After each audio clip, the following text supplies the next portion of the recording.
Salut les dormeurs.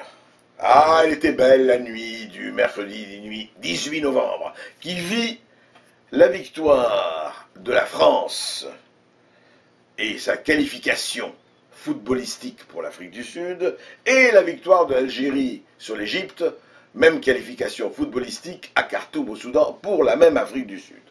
Alors c'était très intéressant, notamment à Paris et ailleurs, c'est que les supporters de l'Algérie étaient beaucoup plus nombreux, beaucoup plus bruyants et beaucoup plus démonstratifs que les supporters français, ou que les supporters de la France, disons, puisque dans les supporters de l'Algérie, il y avait beaucoup de Français, et dans les supporters de la France, il y avait beaucoup d'Algériens. Mais qu'est-ce qui nous vaut cette différence de traitement? Eh bien, c'était que l'Algérie, pour la première fois depuis très longtemps, a été qualifiée. Donc, il y a eu déferlement sur les Champs-Élysées, un peu partout. Ça a castagné un peu, mais y a-t-il une manifestation sans castagne? Et vous avez remarqué le silence des médias après? Oui, il y a eu quelques journalistes qui se sont fait un peu casser la gueule, mais qu'est-ce que vous voulez? C'est le sang chaud, ça.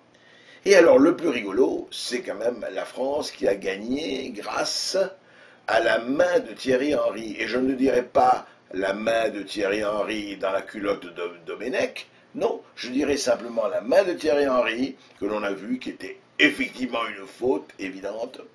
Mais on est passé.